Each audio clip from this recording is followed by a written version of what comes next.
Well, I'm advocating that we may have a platform made for humanity, and that is supported just solely by monthly fees, and so there's no advertising or anything on there, and then people can have a place to come and start making a new planning a new future.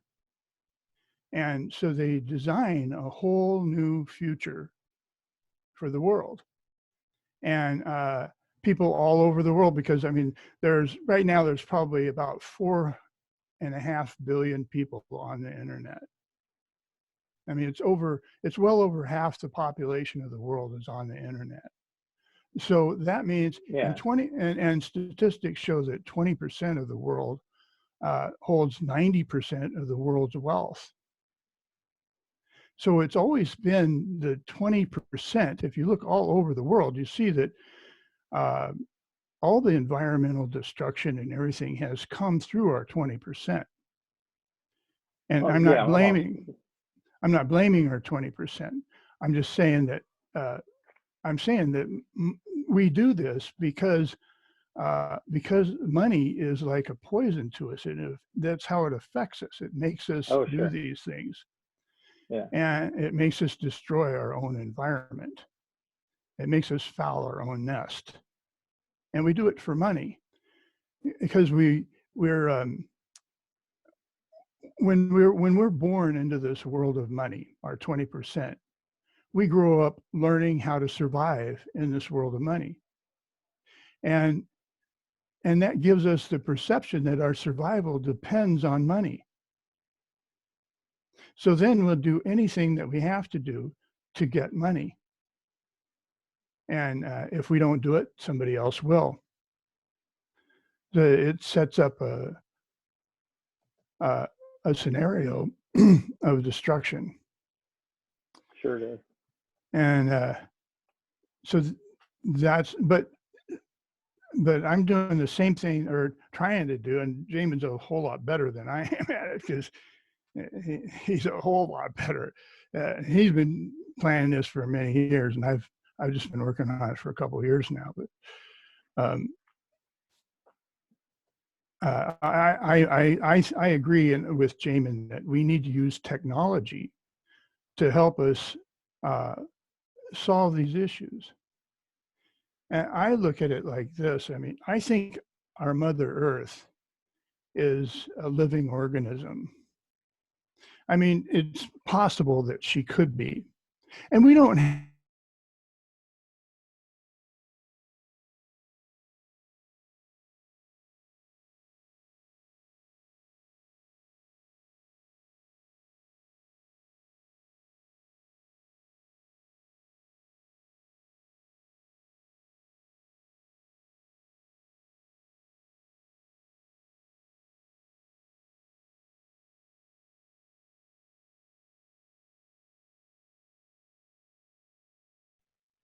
that's exponentially is technology. And I've heard many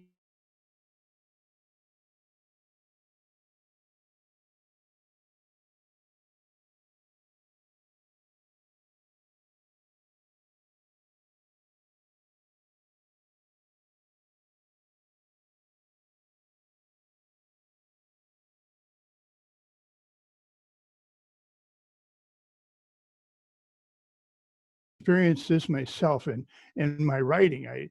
Sometimes I won't know how to write something, and I'll go to bed and I'll go to sleep, and I'll wake up, and all of a sudden it's there, and I know how to write it, So, and I think that this might be our Mother Earth's way of talking to us. And if it is,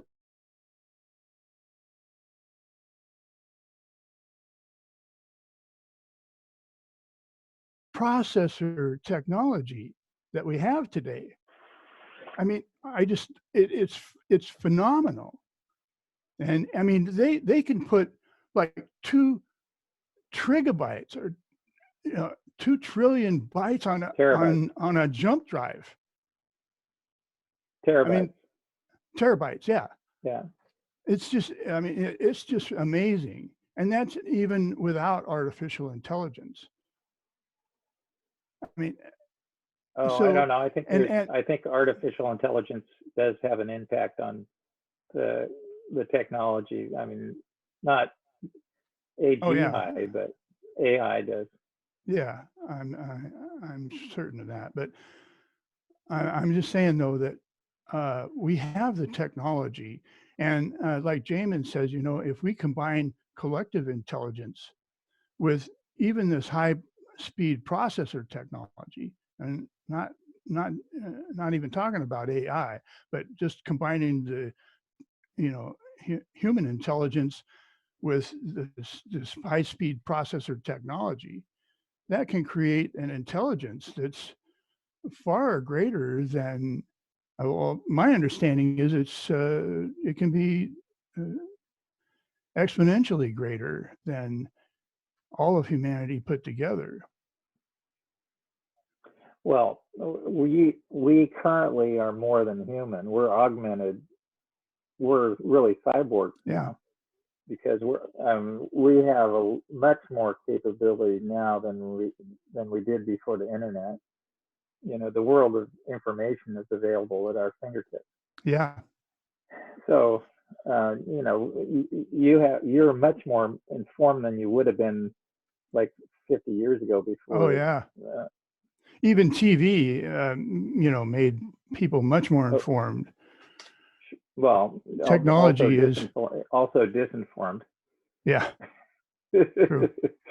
And we have the same problem. The same issue is hasn't gone, probably even worse now because if people get into this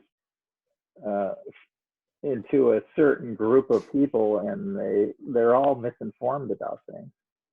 Well, things have been changing, so rapidly. In the last 100 years, things have changed dramatically. I mean, since 1950, the world's population has more than tripled, and Right. since 1972, it's doubled. And so, even like back in 1935, 1940, something like that, was in the days of Hitler. Because I was thinking about this in technology, and that was the days of radio. It was really the days when mass communication first really started happening with radio. And Hitler was a very good speaker, and he took advantage of that new technology to Sure it is. to speak to his people and cause all that. And so we just, and I guess I'm saying that because we don't, all this stuff is really new to us and we really know how to use it. We need to use it wisely. And that goes for artificial intelligence too. And Well, the real danger with artificial intelligence is that if it's used in the wrong hands, yeah, because what artificial intelligence does is it augments your ability, and if you want to like destroy another country and you have artificial intelligence helping you, then it gives you a lot of power to do that. well, artificial intelligence, yeah, I don't know. It's just, it just doesn't seem wise, but it's, and we don't get to vote on it either. No, it's a form of life that's developing. Yeah. Yeah. So I've been trying to compose a short letter to a couple people, and they're well-known people, and I it's going to be a really short letter, but I wanted to read it if I could.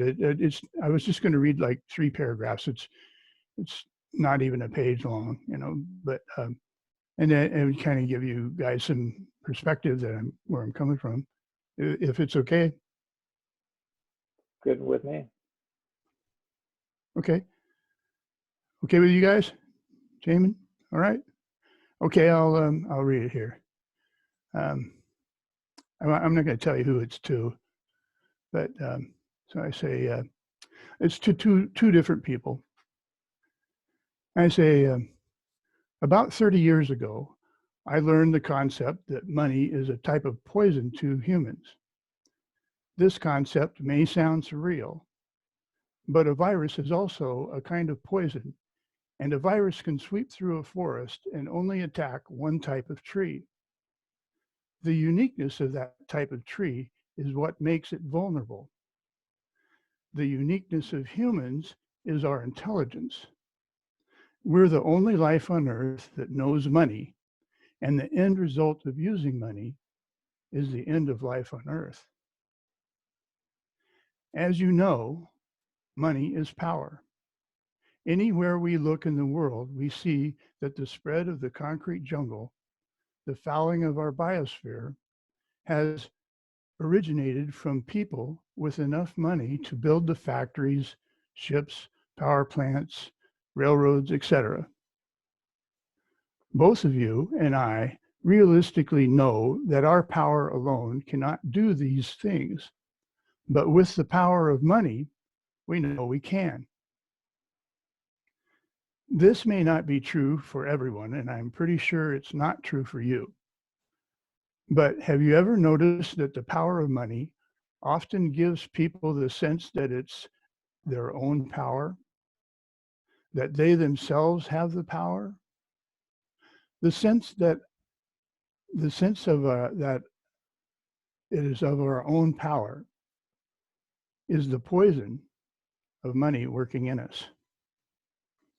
Think about this. Humans live hundreds of thousands, if not millions of years in essential harmony with nature on Earth. Then suddenly we become enraptured with the idea that gold is our greatest desire. This desire is repeated every generation thereafter, and in only a few thousand years, life on Earth comes to an end. Is this not the attack of a poison? Yeah, poison kills.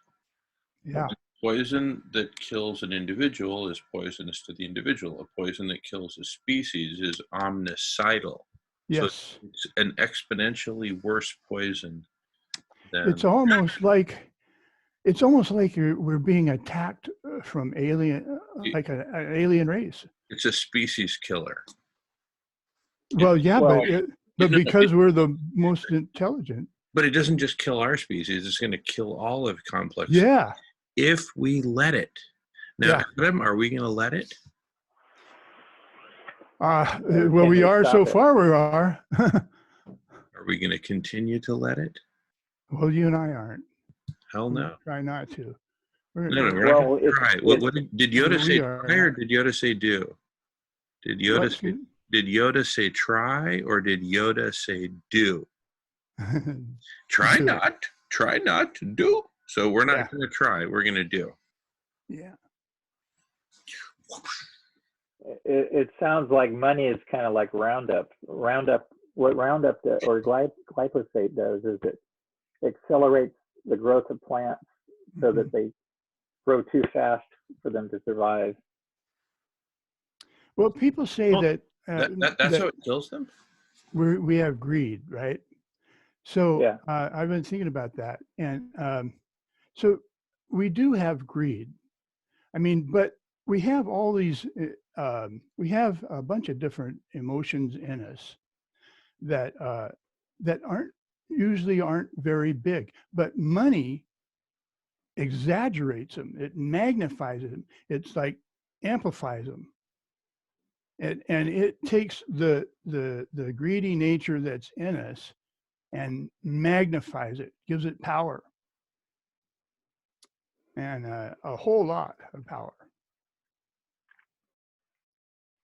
Well, the problem is that there's sociopaths among us, and it's a small portion percentage of the population, maybe 1 to 3%, something like that. But no, that's when a not psychopath,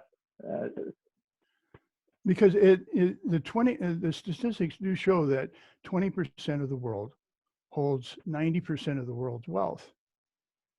So the top 10% hold 50% of the wealth, and the next 10% hold 40%.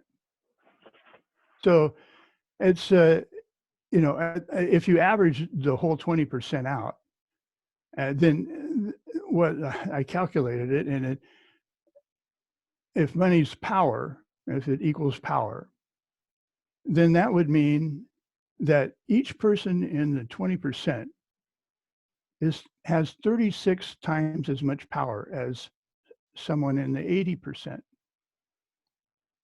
So we don't hear from the 80% because they don't have the power to really speak or do anything.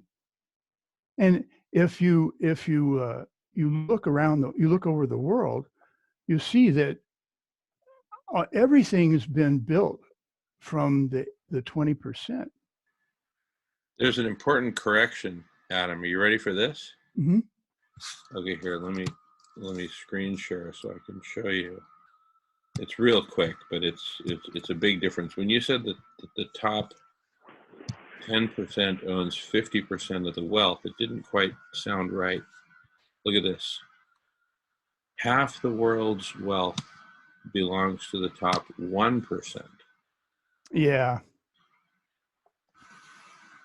1%. It depends on how they measure it, And I even saw a pie chart the other day that said the Rothschild family owned like 2/3 of the wealth. So it depends on how they measure the wealth and whether it's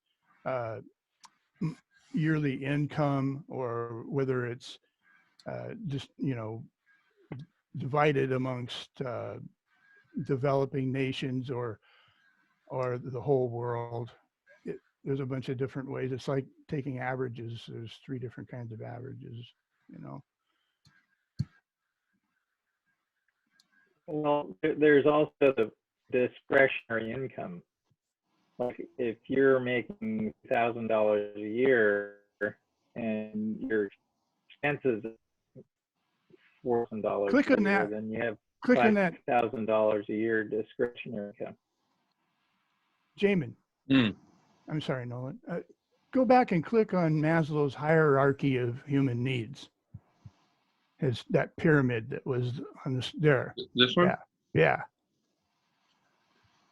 Can you? I don't think it's a Maslow. What it's showing. Oh, it goes in the global wealth pyramid. Okay. So.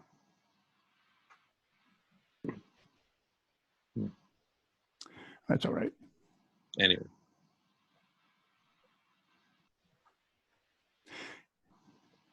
So the concept that I'm trying to put out as for this platform is that people come together, humanity's platform, and they design a new future that's sustainable, and it's based on it's a sustainable future for the children of the world. So we're not designing for ourselves, we're designing for the children of the world. And that ensures the continuation of humanity, and it helps reduce argument. And the only way that this design can be done, that we can design a sustainable future, as far as I can see, is that the design is of a world without money. Because when we start putting into designing a sustainable future, trying to include the calculations of finances just would make it impossible. and the arguments would never end. And it would continue the mindset that has destroyed the world. I think Peter Joseph has been advocating elimination of money. Are you familiar with Peter Joseph? Yes. Yeah. Yeah, he's the Zeitgeist. And did the movie Zeitgeist. That's right. Yeah.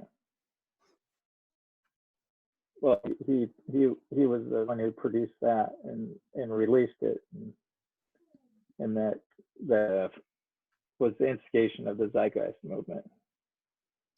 Yeah, he split off. He did the Zeitgeist 1 and 2, I think, with the Venus Project, and with that's right, Jacques Fresco. It's still Jacques, yeah, Fresco, yeah. Jacques Fresco, who is dead now, but he was still lecturing when he was 95 years old. He was very intelligent and capable. Very remarkable. Yeah. Yeah. And they've still got, I think her name's Margaret Mead or something like that. And I think, anyway, she's taken over. And so the Venus Project still exists down in Florida, and they're still, oh yeah, quite into this. I found the Zeitgeist, the first Zeitgeist movie was it had quite an impact on my perspective. Yeah. Yeah, that one talked a lot about the 9/11 and stuff, and right. The economy, and yeah, I like that. I mean,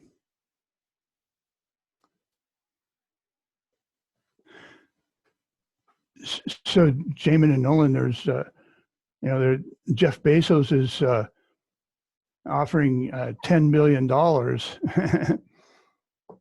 Have you contacted him and tried to get any of that? No. Let's take a look at the story to get the details, because we need to know this. Anyway, it'll take me a minute, but I'll figure it out. Yeah, and he's I guess he's in Seattle.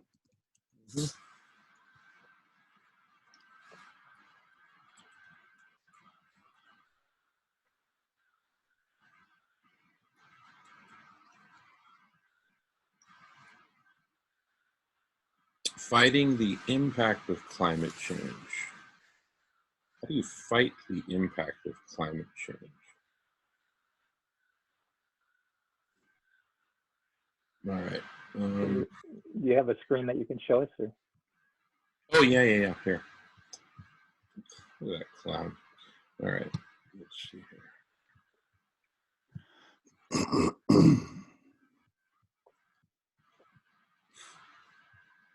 What ridiculous PR. All right.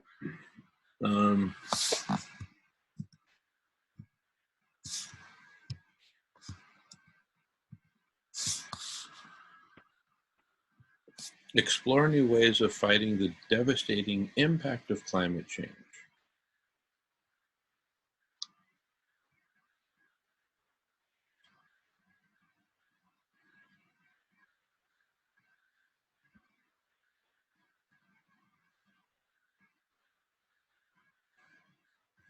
Now look at what this is. Wait, it says Intelligencer, but I thought this was New York Magazine. New York Intelligencer. Anyway, but let's see what they say about it. See, here's the thing. Listen to the wording. The most optimistic assessment I know suggests that decarbonizing the planet's energy systems would cost upfront $73 trillion. But look how they frame it. Decarbonizing the planet's energy system. They don't say cooling the planet. They say decarbonizing the planet's energy systems.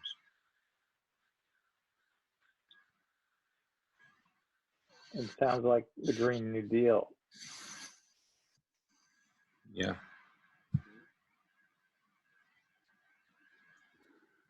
Well, I've heard scientists, and in fact, I've heard Guy McPherson said he used to say this, that it would take the collapse of civilization in order to have an effective response to, to lower our carbon footprint. So if we design a world without money, a world without money can reduce our carbon footprint by that much or more. I mean, look at all the waste that's built into the world of money. I mean, it's phenomenal. We have our needs, we have what we need, and our wants. And some of our wants are not really good, but I mean, if we had, if we had our place to live, and we had food and clothing, and we didn't have to worry about any of that anymore.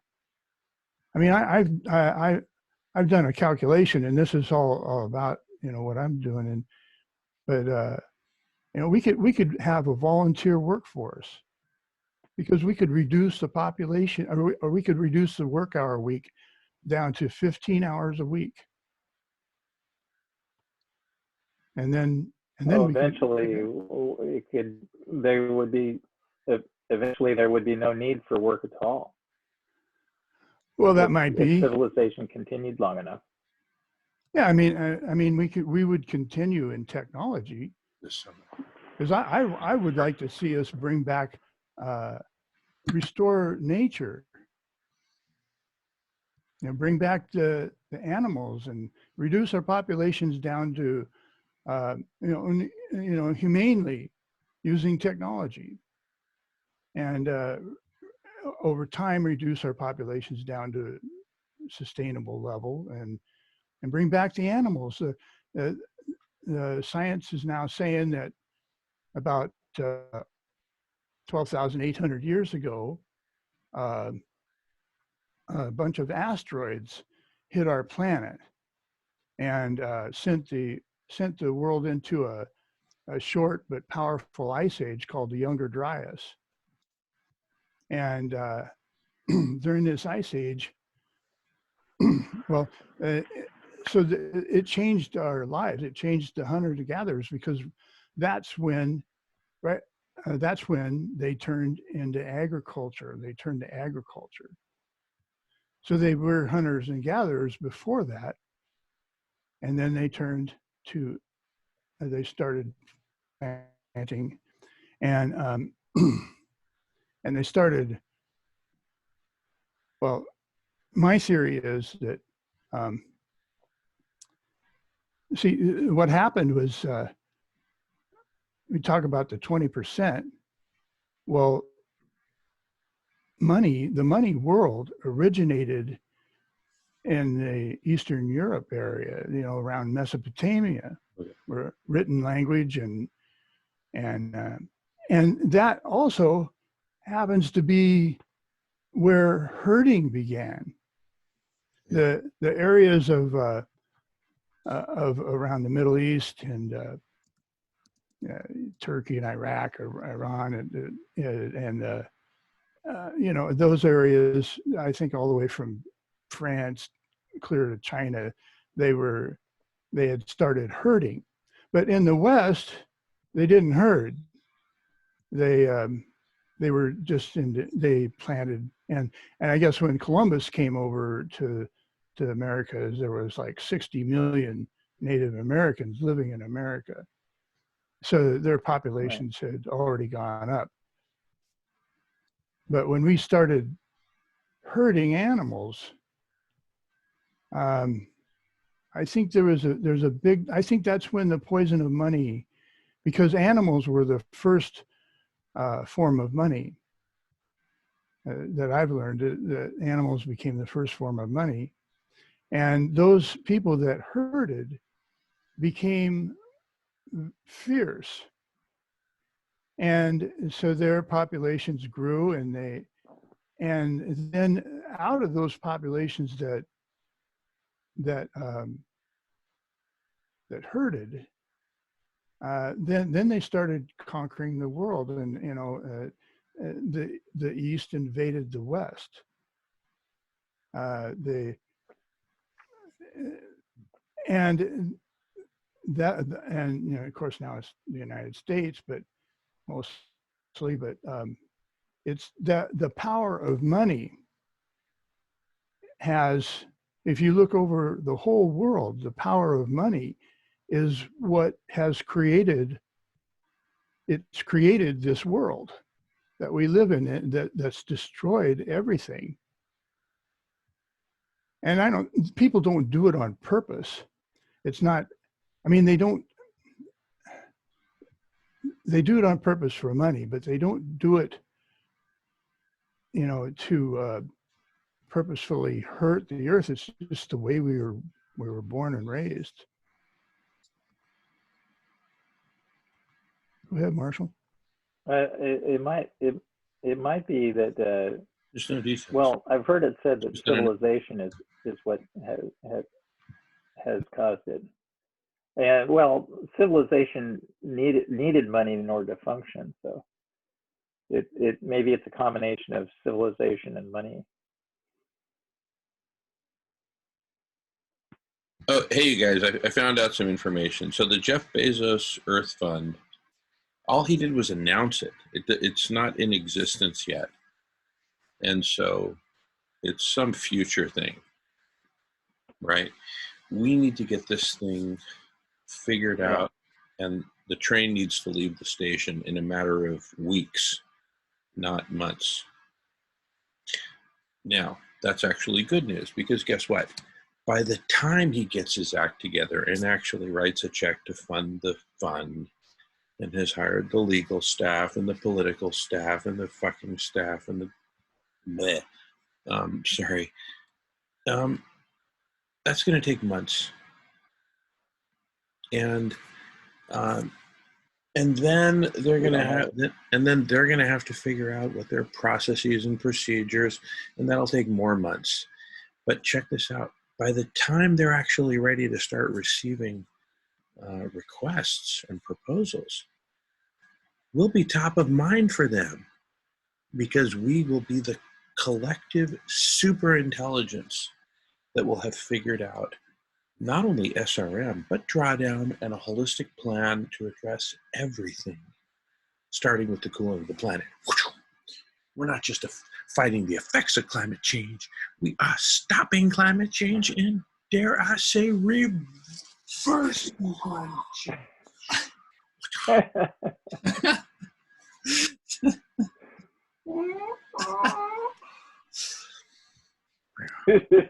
All right. So what do you think, Jamin, about Bring it on. A branch of of RCI, a part of RCI trying to design a sustainable future? Oh, 100%, 100%. 100%. Listen, Adam, what about no, I can't do it without a. No. You're look. Use our platform. You're going to be orchestrating a whole freaking community of geniuses and city planners and economic planners and whatever, using the platform. The platform, what it does is it takes the intelligence of the people participating and exponentiates it. Okay, so. Hey, Adam, have you seen the 30 minutes of video? Yeah. Okay. Carry on. So I wanted to design a sustainable future for the children of the world. And I don't see how we could do that as if we design it as a world with money. So what I would like to do with in this branch of RCI is not just bring experts in, but I want it to be a place where anybody can join from all over the world, because like there's like I said, there's like 4.5 billion people that are on the internet. So that, I mean, and I've heard that there's like families in the third world countries where a family will have a smart cell phone and they'll split it between them. And I think there's a great deal of information we can learn from these people. And you know, and the people that you're talking about, the experts and stuff, the educated people, and they're good people, and I'm not putting them down or anything, and they're smart, but they are under the influence of money more than the people in the third world. And that's the way they think. When we grow up, we're born in this world of money, and we grow up learning how to survive off of money in the world of money. So that gives us the perception that our survival depends on money. Well, the people in the third world countries, they still have the perception that their survival depends on nature. So they treat nature better than we do. And it's our world that's caused the destruction, and it's our world that's staying in the way of solving the problems. So I have a comment, Adam. Yeah. Yeah. Okay. So using the platform, the whole community of people from all around the world, from all diverse backgrounds, will collaborate. Here's what I would propose, how to frame it. Create a model of the world. The starting point are the conditions right now, snapshot. But then, just like on a whiteboard, erase all the money, right? That's the Photoshop snapshot. Okay. Where you just have people and resources. There is no money. Mm-hmm. Okay. And now you say, what's possible and what do we want to achieve? And there is no conversation about money after that. So if you want to go build a Hoover Dam, the question is, do we have the capacity to produce the cement? Do we have the coal to fire the cement kilns to make the cement? Yeah. Well, do we have the food to feed the workers? Do we have the place for the workers will live? Well, we don't. Well, then build it. Well, with what resources, et cetera, et cetera. So basically you model it all out, but without money. You just model it based on physical resources. And then that's your world without money. And you create an optimal path for the evolution of this new world without money. And it's not about accumulation. It's not about hoarding. It's about healing, and it's about love and happiness and joy and sharing and creativity and all the finer things in life. But if you create a world without money. Because some of the best things in life are free. So grab onto your woman, tell her that you love her, because that's the way you're living when you're living. Back to you. But when you design this future and you're going to build this dam, I mean, your world of money is going to change. So you're going to have you're not going to waste cement building things that aren't necessary. In the world of money that we live in, we waste a lot of. So let me finish what I'm saying. Yeah, but we've been over this so many times. I'm just being clear on that, because it's very clear that having to have money, operations on money, is super wasteful, because you have to have banks and accountants and insurance companies and all kinds of infrastructure. It's the insurance companies that are making the huge profits off of our healthcare. I know. Right? It's ridiculous. Oh, yeah. It's highway robbery. Anyway, bottom line, get rid of all that. Just do the physics. And of course, life is simpler and actually less expensive because you're not wasting a bunch of energy and time doing all this stuff related only to money. Okay, so you're saying that I could go ahead and design the future as a world without money. Exactly. But using the infrastructure of the platform of collective superintelligence, right, which includes out of the box a global holistic model, a model of the world. Yeah, right. And people working with RCI and that technology to yeah, and you'll co-create whatever scenarios, all different kinds of scenarios, but none of them with money. And then you're looking for the best possible scenario. Now, you're going to use a model that's not a static model, but a model of a declining global average temperature, because whatever else you're able to achieve in the world without money, one thing's for certain, we need the SRM. So bam, that just gets boom, boom, boom, boom, boom. That's like, it's like if you have a budget for a business and you say, listen, immediately I'm taking this much for salaries, and that's not negotiable. It's like, we're going to take this much resource and dedicate it to SRM, not negotiable. And then everything else gets optimized around it, because if we don't do SRM, we all die very quickly, right? Yeah. And then everything else is optimized around that. And other high priority objectives like cooling the planet, other high priority objectives are stop burning the damn Amazon. Yeah. Right? Stop poisoning the ocean, stop acidifying the ocean. In fact, reverse acidification, et cetera, et cetera, et cetera.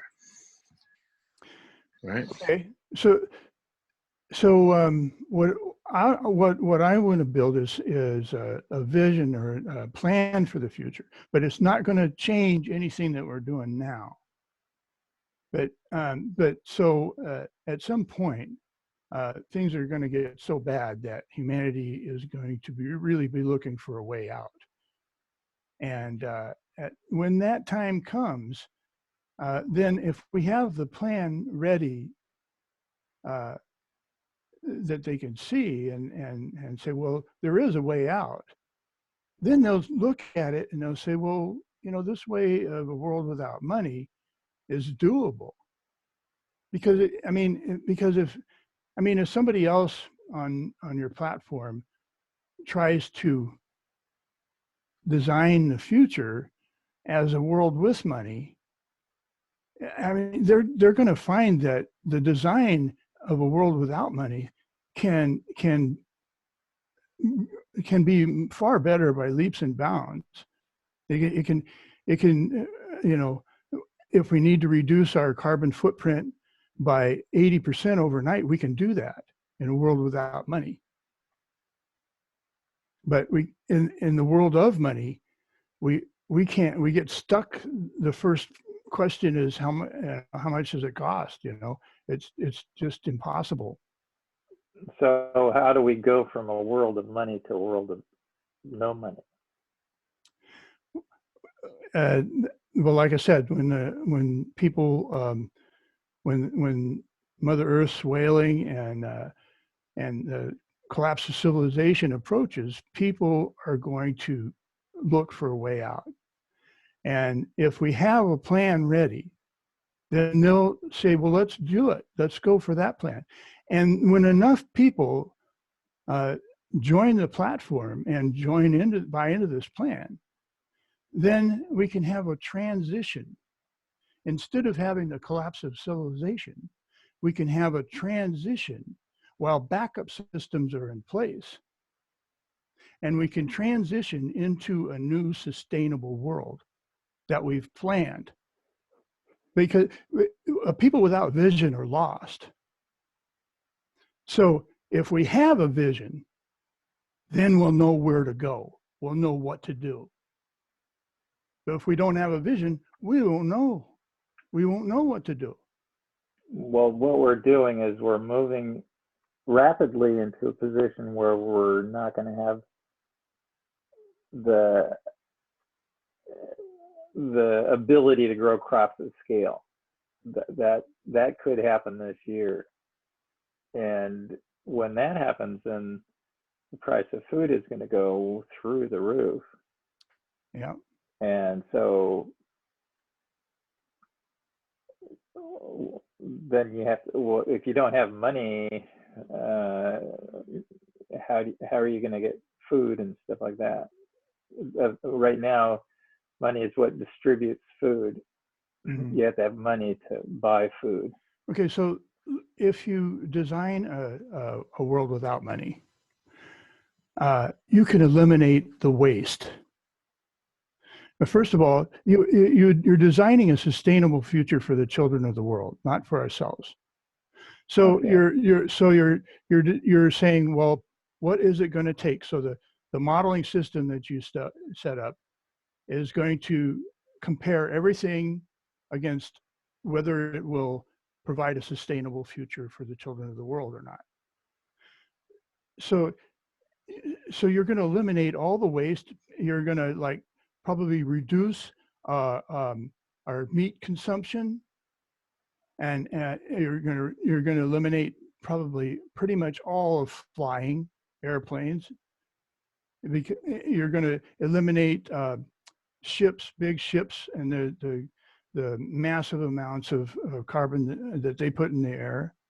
You're going to reduce truck traffic. You're going to eliminate all the buildings that are being used for financial reasons. The banks, the mortgage buildings, the financial institutions, the insurance, all this stuff is going to be eliminated, removed. And then people, what you can do is you can reduce the work hour week down to like 15 hours. And then people work for our needs and for our wants, but our needs first. And they don't make waste. Instead of, working 40 hours or 50 or 60 or 70 hours a week, you work 15 hours a week and you make quality stuff. So instead of going to the store and getting some junk item because that's all you can afford, well, you could put your requisition in and you can get a quality item, like whatever. And so in this way,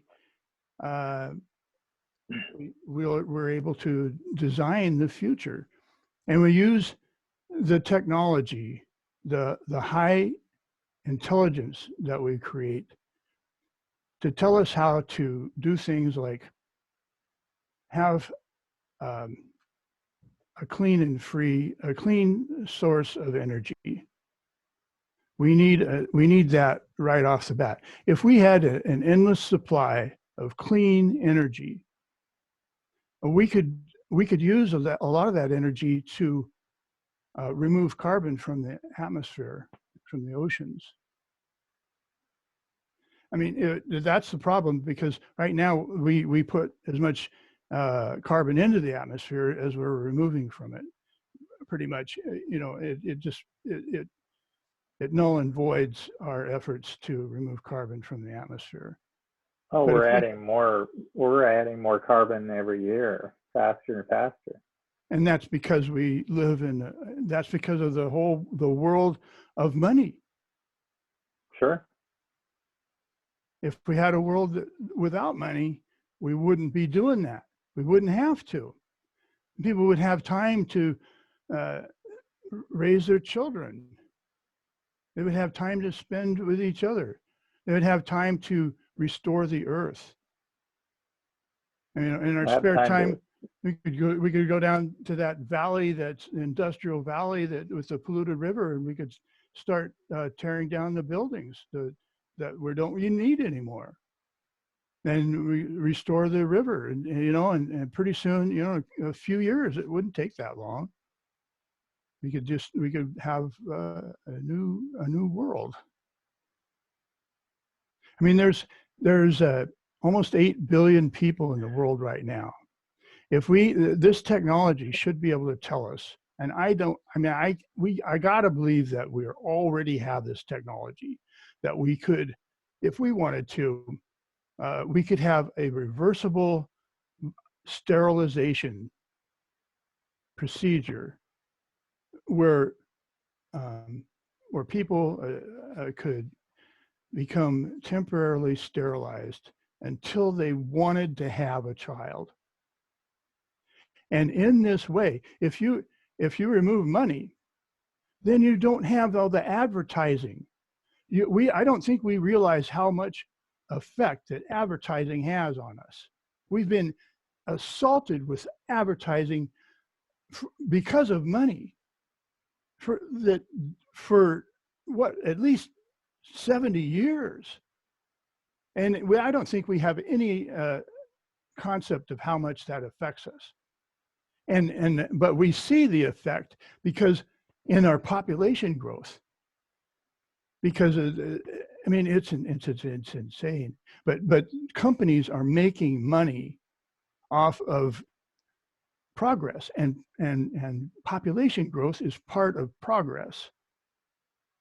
So in a world without money, we make decisions based on wisdom instead of based on money. And the wise thing is to not have children. So instead of having the global average of 2.3 child per woman, we could reduce that easily down to less than 1 child per woman. And we could have a population reduction. And I mean, we could easily reduce our population. It's increased by 50% in the last 2 generations. Well, I've doubled, you know.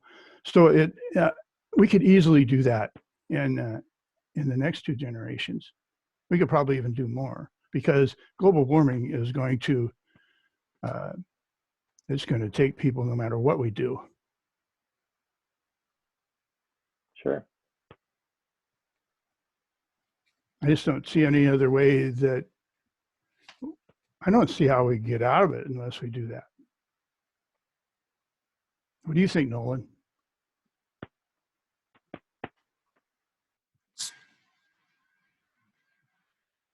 Nolan?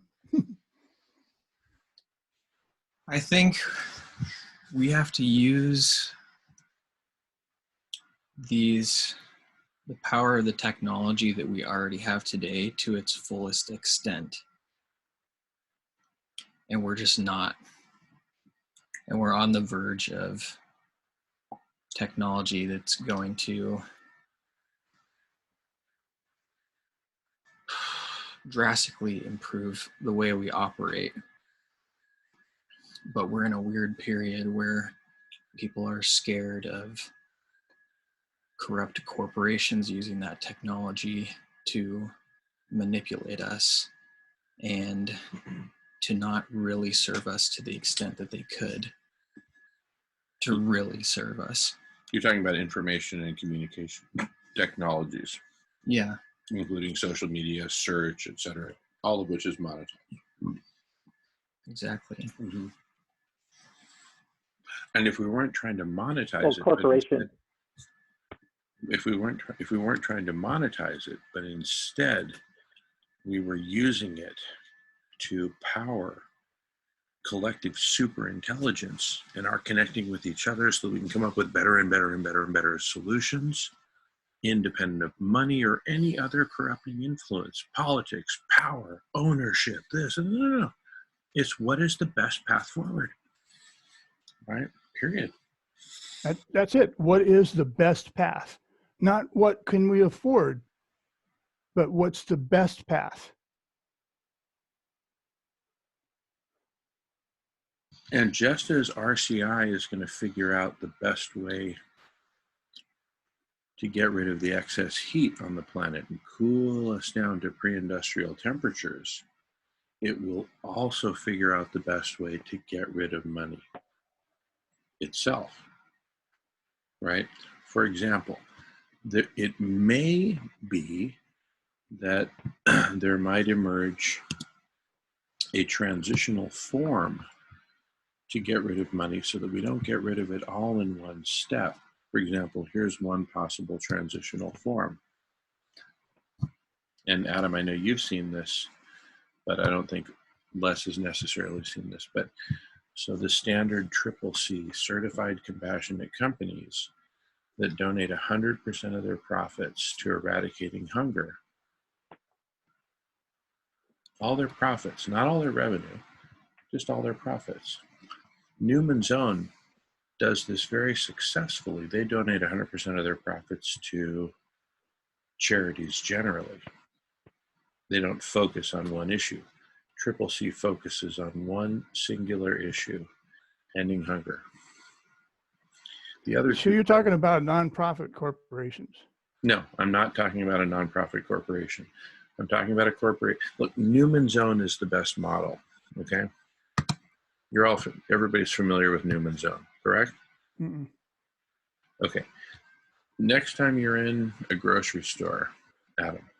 Oh, Newman's Own, you know, like the dressing, salad dressing? Exactly. Mm-hmm. Okay. So Newman's Own is not a nonprofit corporation, because a nonprofit, you can't be a manufacturing company and be a nonprofit, right? That's not what the nonprofit status is for. So Newman's Own is a for-profit company. Repeat, for-profit company legally. It just so happens that at the end of every year, they take all of their profit at the end of the year and put it into the foundation, which then distributes it. And then they start the year literally with zero money. And they just borrow from the bank, and they operate, pay back their loan with interest, pay all salaries, all expenses, all raw materials, you name it. And then at the end of the year, boom, all profit goes to charity. So in this case, in the case of CCC, it's like Newman's Own, but focused on ending hunger. How do we end hunger? With community cafes. Vegan community cafes, which feed nutritious foods to the whole community 3 times a day. Food service style. And guess what, Adam? No money. No money. Okay. So if I'm doing a part of this platform and I'm designing this world without money, and it has its own plan for a transition, and it doesn't go with yours, how would we reconcile that? Okay, let's back up a few steps, okay?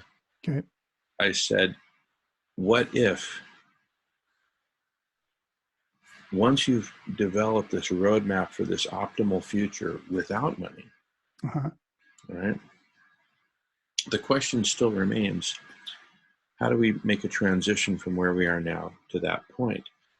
And I said, if you were to leave that problem up to RCI, okay, instead of you trying to figure it out, Adam Soul, or you and 20 other people or whatever, what if instead you let RCI figure out the best transitional pathway and transition plan between where we are now and this beautiful trajectory without money? And what I said, if you listen, what I said, I'll say the same thing now as I said 10 minutes ago, is what if, just hypothetically, it turned out that the optimal path for transition that RCI developed turned out to include a rest stop at a transitional form for a period of time, and then makes the rest of the journey. And I suggested that this rest stop, this transitional form, could be what I'm showing on the screen share, which is a new standard for a compassionate economy. And the idea is, if you'll bear with me, right? And by the way, you don't have to agree with this. I don't. I'm not asking you to. I'm not asking you to. Okay? But I am asking you to understand it. Look. Yeah. You might have a rubber chicken in your garage that you like to dip in chocolate sauce and lick it. I may not like that, but I can understand it. You see the difference? All I'm saying is understand my rubber chicken and chocolate sauce. Don't agree with it, but understand it as an example. Okay? You ready? Mm-hmm. Are you ready to understand it as an example? Yes, but I'm not. That's not the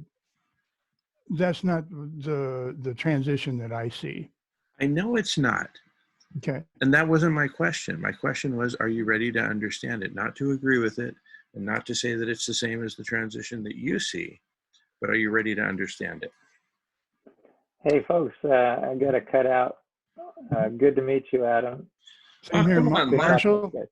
You want to be called Marshall or what, the L's, or just Marshall? It doesn't matter. His name is Les. Les is fine. Okay. So when it comes to it doesn't say on the right, screen. You guys take care. Hey, Les, thank you so much. Nice to meet you, Les. Thank you, Les. Oh, sure. And come back next Friday. All right. And bring your friends. Yeah, I plan on it. All right. Yeah, we're going to make it a hell of a party. Woo! Next Friday, it's going to be one hell of a party.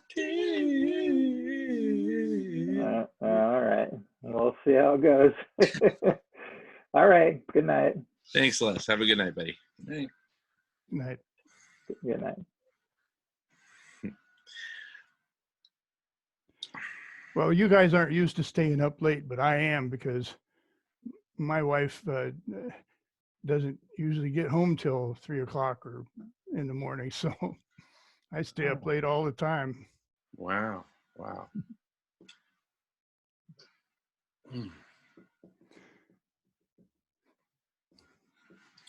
But anyway, would you like to, well, I know you wouldn't like to, but would you be willing to, because this will take like literally 1 more minute. Oh, sure. Versus 5-minute pauses. So a transitional form, it's just a possibility. Mm-hmm. I'm just giving a hypothetical possibility. You don't have to believe in it. You don't have to like it. I just want you to understand it. That's all. Okay. So this hypothetical possibility of a transitional form would be based on the CCC standard, which in its mission to eradicate hunger, it would donate its profits to funding community cafes that would feed entire communities healthy, nutritious vegan food 3 times a day with no money transaction between the customer, the person who goes there to eat, and the community cafe. The community cafe does take money from the CCC companies, and it uses it to buy food, right? And maybe it uses it to pay its employees a decent wage, whatever. But it's really all about feeding the hungry. So the employees, it sounds like quite an effort in management that they would have. So they would hire college-educated people? No, they just hire whoever. Like in this case, these were all volunteers, and there might be volunteers, and then there might be paid staff. What about in the corporations, though? What about what? In the compassionate corporations. Oh yeah. Here you definitely you pay employees, because here's the thing: in this transitional form, the CCC transitional form, it's still inside of a world with money. We still haven't done away with money, but if you'll hang in there with me, you'll see that this creates beautiful conditions for setting the world up just like a golf ball on a tee. It'll be ready smack for the final glide path out of money completely. And you'll see. So CCC, community cafes, the combination of those two creates a virtuous cycle called the Hungerless Games. CCC. And how long is it going to take to do this? I mean, it sounds like a... We'll talk about that later. Right now, I just want to give you the big, broad framework. Okay? CCC companies donate their profits to fund community cafes to end hunger. That creates a global movement because people will start to love these CCC companies that are ending hunger in Haiti, in Togo, West Africa, in Somalia, in Eritrea, in Ethiopia, in the Congo, in Mexico, in Brazil, you name it. So do you have a plan for a population? Because if you end hunger only, I mean, the population's going to... We'll talk about that in a minute. That turns out to be a misconception, but we'll get to that in a minute. So the world's first CCC company is Sato Hemp of Japan, a Japanese hemp fashion house that is going CCC. And the Sato family has the longest, oldest legacy of hemp in the world.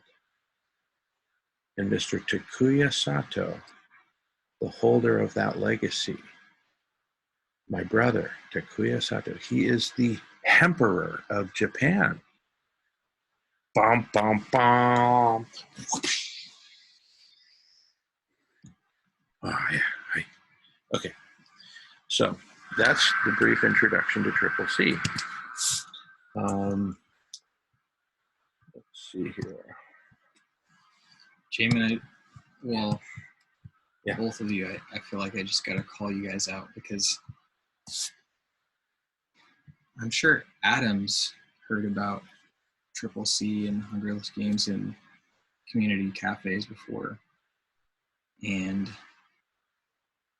Jamin, you and I have heard what Adam brings to the table. And when I hear both of you guys talking at the same time, it's funny because I think you guys think there's more conflict than there actually is. I don't think there's any conflict. The combination is beautiful. And that's the whole point. Well, there we go. There's no conflict. Here, let me give you a hug, Adam. Okay. All right. Well, what I would be doing is just building a hypothetical future that's not, it wouldn't be affecting the way we live now. And I think it would be up to humanity to decide, if they want to keep using money, and they could figure out, but I think that I think that the third world country people have as much right to live as the first world country people. And I think that, so I think they have to have they should have a voice, and they should have a vote. And so that would be the way I feel. Because I know the power of money, and money. People that have money don't want to let go of it, and I don't know that they're going to be able to do that unless it's. I think it's more of a cut and dry thing. I don't think there'll be a transition. I think it'll be, we set a date, and we cheat.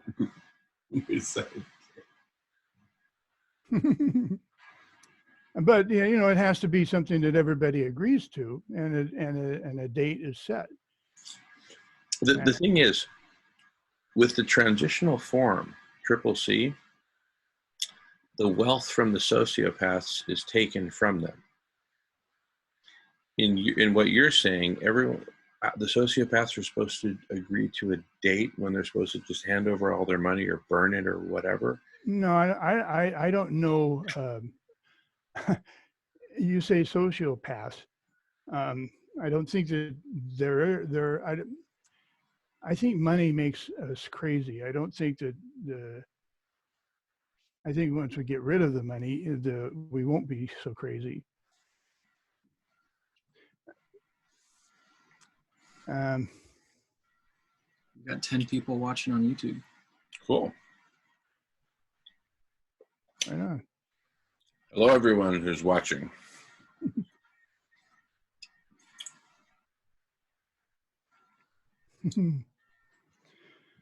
And thank you for watching. Yeah, I wish I could see him. You can't, this is live on YouTube. So can we go on YouTube on another computer or something and turn the volume down and see the comments? I have the chat open, yeah. So you could see the comments. Mm-hmm. Trev B5 is waving at us. Let me see if I can do that. I'll just. Well, I'd like to invite everyone who's watching us on YouTube to join us here in the Zoom video conference. And to do that, it's very simple.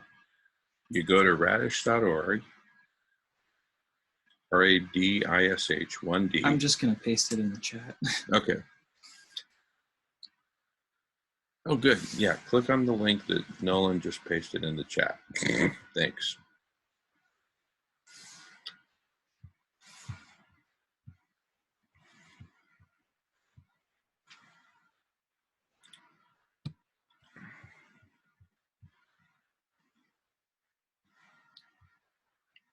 You're on mute, Adam.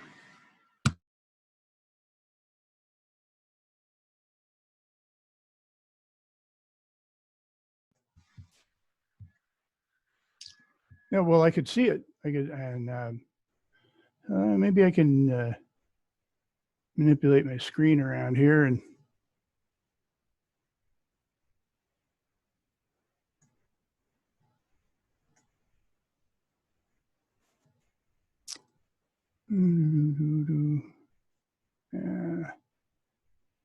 There we go. Now I got both chats going here.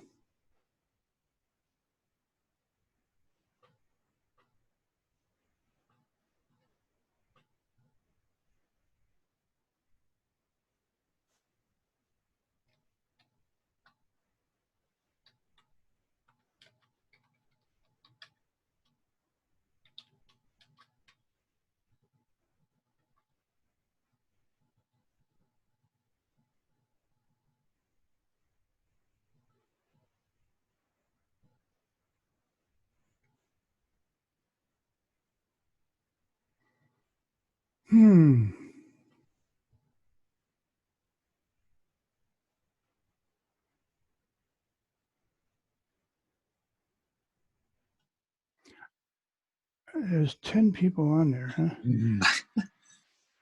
Oh, 10, yes, there's 10 watching now.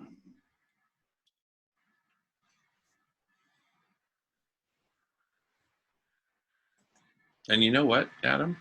Mm-hmm. Everyone is loving your idea of a world without money.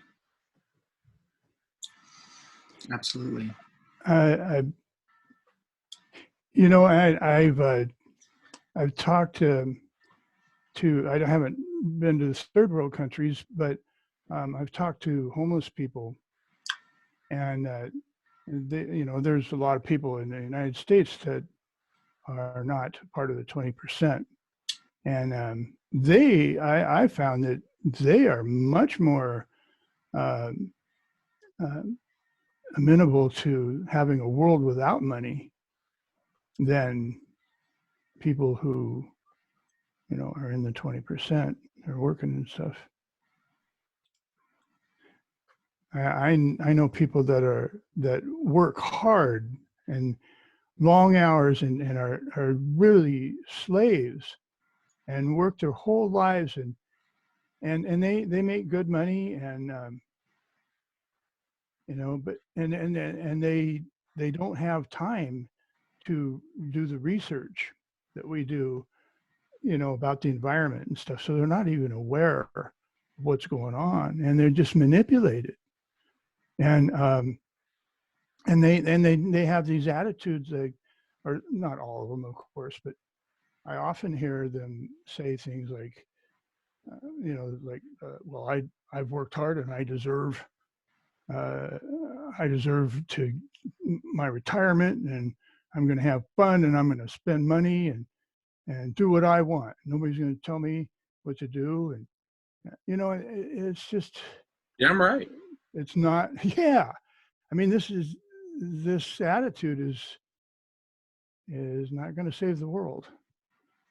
Yeah, they sacrificed and sacrificed and sacrificed, and now they are attached to getting their dessert. They ate broccoli, they ate peas, and ate carrots. Mm-hmm. Damn it, give me my chocolate cake and vanilla ice cream. Yep. Yeah. Right? That was the deal. That was the deal that they struck with society. Yeah, it was. Only they didn't consult Mother Nature. Yeah.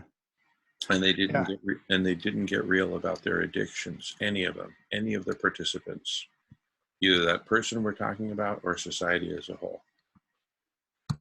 I put out one video here lately called the 15-Hour Work Week, and it's got a music background, and I think I'll put out some more videos about what life could be like in a world without money, because it could really be a lot better. And Melissa was talking about art on the platform, and boy, I mean, there would be so much room, because people don't have an idea of what life could be like in a world without money, and art could express that life so well. Well, here, let me give you a piece of art. You ready for a piece of art, Adam? Yeah. Get ready for the 0-hour work week. Now, how does that work? Okay. People volunteer doing what they want, doing what they love. I love gardening, but I haven't done it in a long while. I would just go down and volunteer at the local greenhouse and be just happier than a sow in muck. And the thing is, RCI is going to figure out what do we need to do to make sure that all of our needs are met, and that nobody has to work a crappy job that they don't want, even 1 hour a week. No, it's a 0 hour, because there's no work. There's just hobbies and fun and doing your heart's desire.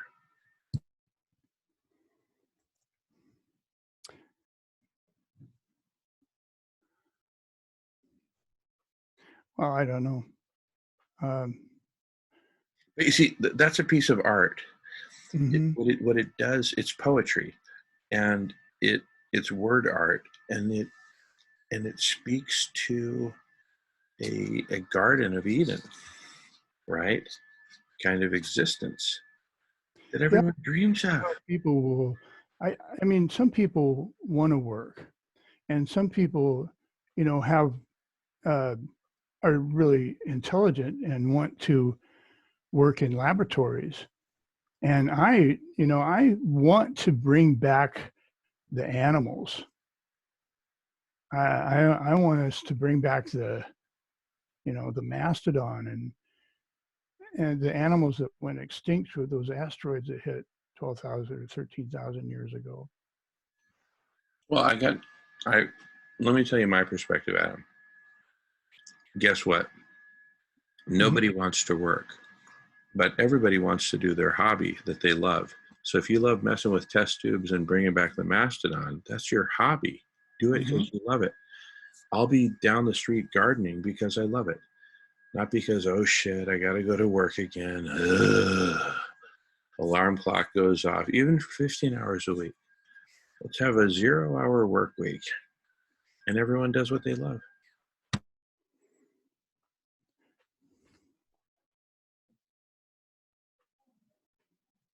Well, that would be not be my decision. That would be the collective intelligence. Exactly. So let's give that task to RCI and say, hey, number one, is this possible? Number two, is it optimal? And we'll see what RCI comes back with.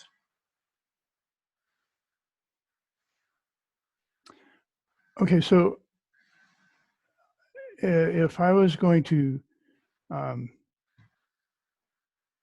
lead the part of RCI that would bring on this, that would design a sustainable future, and I want to bring in the third world countries and things like that.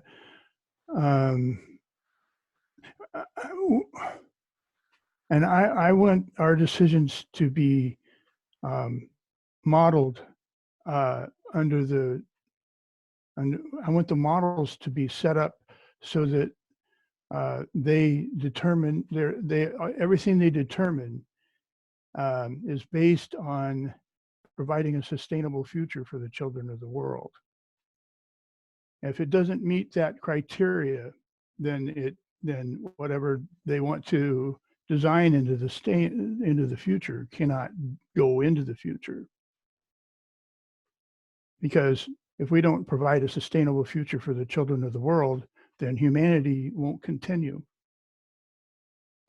So can the modeling process that you're talking about on RCI do that? Absolutely. That's the whole function of the holistic global model, is to be able to model any scenario at all. And so that's why what I was suggesting a bit earlier was that we start out with the global, with the model of the world as it is right now, snapshot, boom. And then we say, all right, make planetary scale SRM happen, no negotiation. We just impose that on the future from this point forward. And we set aside those resources to get that done. And then likewise, we overlay other solutions that we say, no negotiation, this has to get done. And then after you've put in all that, you still have a whole bunch of free resources to figure out what to do with. RCI will get to work on that too. What do we do with all this? Right? And your trajectory to the future is a world without money.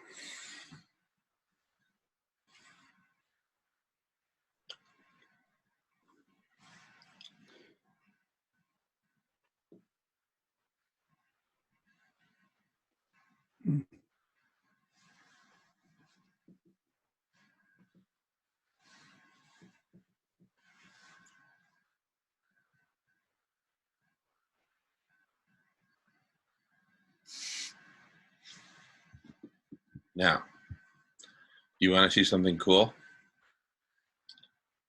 A brief tour through the world of bifurcation. Bifurcation. Okay.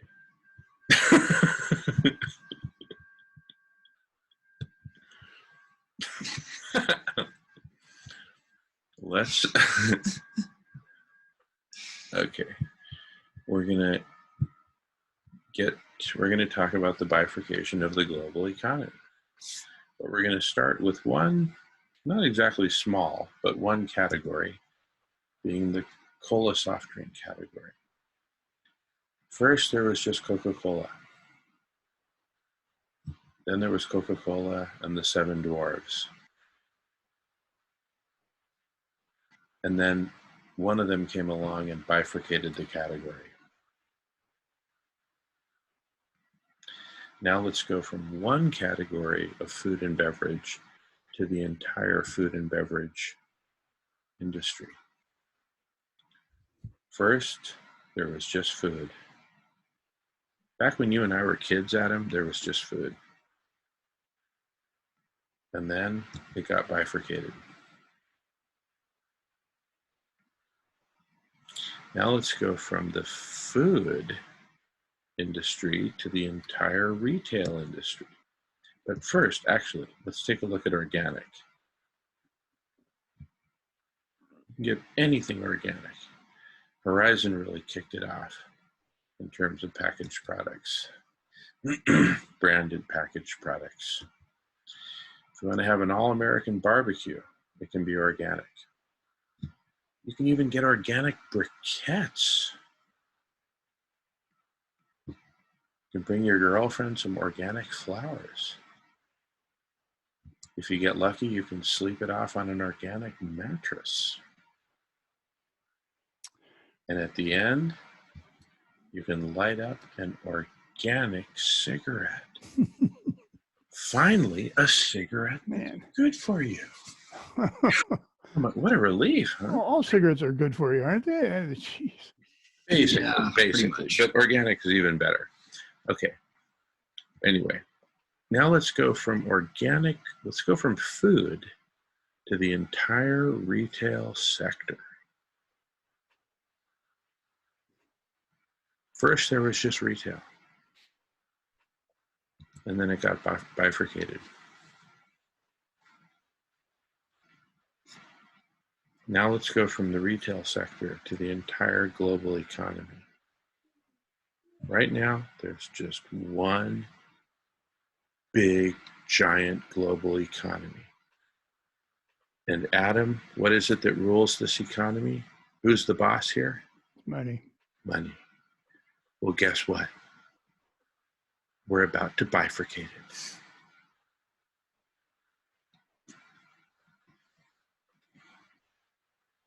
What are you going to do?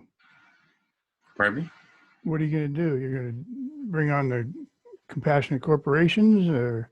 Yeah, we're going to bring on the compassionate corporations, but the power of bifurcation is that you take a big bite out of what used to be a stable category.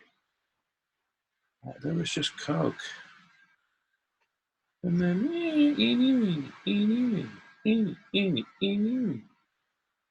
and then boom.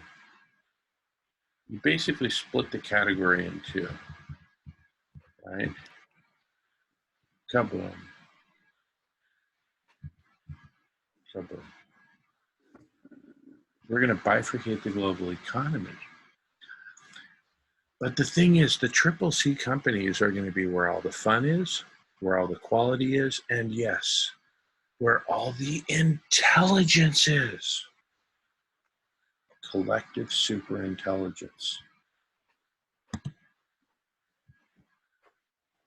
Because who the hell in the collective superintelligence is going to want to swarm around some sociopath who's saying, for me. The sociopath probably won't even show up at the collective superintelligence. On the other hand, Triple C corporations will be forming left, right, and center, spawned by the collective superintelligence.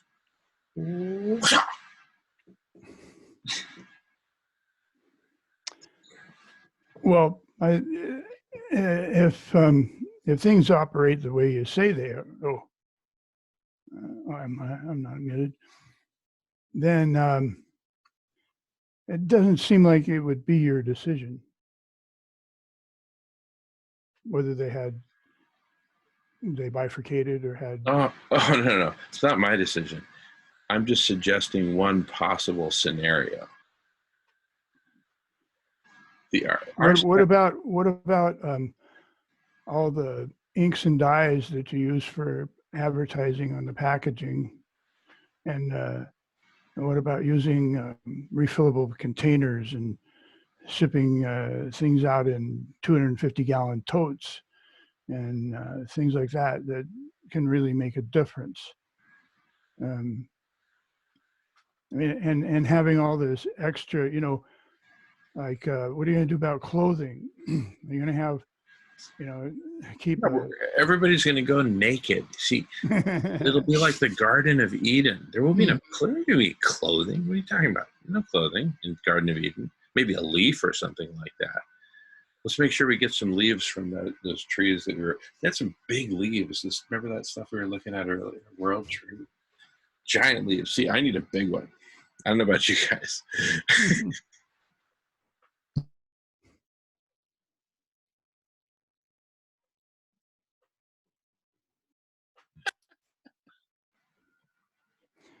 Right, reading a few of these comments.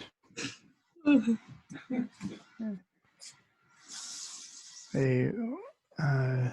think it was Trev that asked me what my take on Bernie Sanders was. James says agree 100%, Jamie. Who said that? James. Oh, is that our James? Or is that a different James? A different James. Okay. What's up, James? Thank you. James, join us. Banana Land. James, if this were a martial arts movie, I'd be going like,